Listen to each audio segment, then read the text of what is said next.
How to fix Android multi-screen setting not working from status bar problem। नमस्कार दोस्तों, स्वागत है आप सभी का तिकिराज यूट्यूब चैनल पर। तो दोस्तों, आपके जो डिवाइस है उसमें जो मल्टी स्क्रीन का सेटिंग है, ठीक है, मल्टी स्क्रीन का जो ऑप्शन है वो आप दोस्तों यहाँ पर देख सकते हैं। आपके स्टेटस बार में आपको देखने को मिल जाएगा, ठीक है। अगर वो जो मल्टी स्क्रीन सेटिंग है स्टेटस बार में से काम नहीं कर रहा है तो आप इसको कैसे फिक्स कर सकते हैं, आज की इस वीडियो पर दोस्तों मैं आपको इसी के रिगार्डिंग पर जो है सॉल्यूशन बताने वाला हूँ। सॉल्यूशन को आप कंप्लीटली फॉलो कर लीजिएगा, ठीक है। आपका जो यहाँ पर मल्टी स्क्रीन सेटिंग का जो प्रॉब्लम आ रहा है वो आप फिक्स कर सकते हैं। दोस्तों, यहाँ पर मैं आपको जो भी सॉल्यूशन बताने वाला हूँ आपको वही सॉल्यूशन फॉलो करना है, ठीक है। वो सॉल्यूशन अगर आप फॉलो करते हैं तो आपका जो डिवाइस है उसमें जो मल्टी स्क्रीन का सेटिंग है आपके स्टेटस बार में, तो आप वही से मल्टी स्क्रीन सेटिंग भी यूज़ कर पाओगे एंड आपका जो प्रॉब्लम है वो भी सॉल्व हो जाएगा। तो चलिए दोस्तों, वीडियो को देर न करते हुए शुरू करते हैं।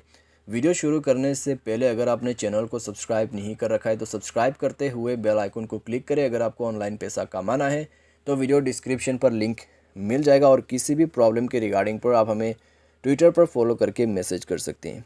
चलिए दोस्तों, आज के इस वीडियो को शुरू करते हैं।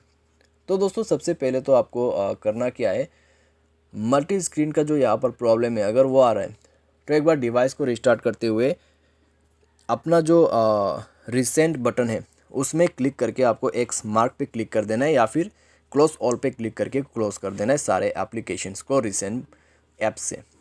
उसके बाद दोस्तों एक बार चेक करके देखिए, प्रॉब्लम सॉल्व होता है तो अच्छी बात है। अगर प्रॉब्लम सॉल्व नहीं हो पाते तो आपको नेक्स्ट सॉल्यूशन करना है। नेक्स्ट सॉल्यूशन पे दोस्तों आप जाइए, सेटिंग के अंदर पे स्क्रॉल डाउन कीजिए एंड यहाँ पे आपको जाना है एडिशनल सेटिंग के अंदर पे।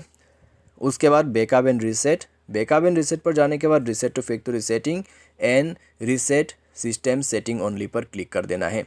रीसेट सिस्टम सेटिंग ओनली पर क्लिक करने के बाद आप जो है दोस्तों मोबाइल को रिस्टार्ट कर लीजिए।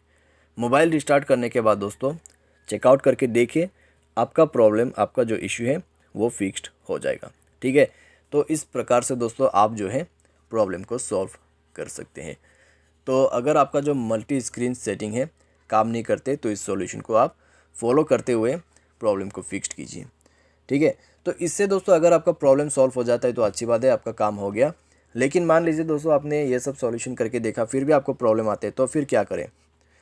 तो दोस्तों यहाँ पर एक ऑप्शन है सॉफ्टवेयर अपडेट का।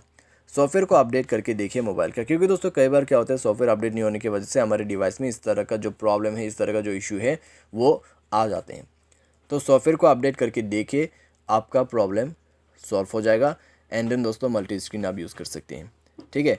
सॉफ्टवेयर भी अपडेट कर लिया, प्रॉब्लम सॉल्व हो गया तो आप यूज़ कीजिए मल्टी स्क्रीन सेटिंग को। लेकिन दोस्तों मान लीजिए सॉफ्टवेयर अपडेट कर लिया फिर भी आपको जो है प्रॉब्लम आ रहा है, ठीक है। तो क्या करना है, तो आप अपने मोबाइल को फैक्ट्री रीसेट ही कर दीजिए। एडिशनल सेटिंग पर जाइए, बैकअप एंड रीसेट पर क्लिक करके रीसेट टू फैक्ट्री सेटिंग करके आपको फैक्ट्री रीसेट कर देना है। फैक्ट्री रीसेट जैसे ही करोगे आपका जो प्रॉब्लम है, जो इशू है वो फिक्स्ड हो जाएगा। तो इस प्रकार से दोस्तों आप जो है प्रॉब्लम को सॉल्व कर सकते हैं। उम्मीद करते हैं दोस्तों आपको ये वीडियो पसंद आया होगा। Thanks for watching.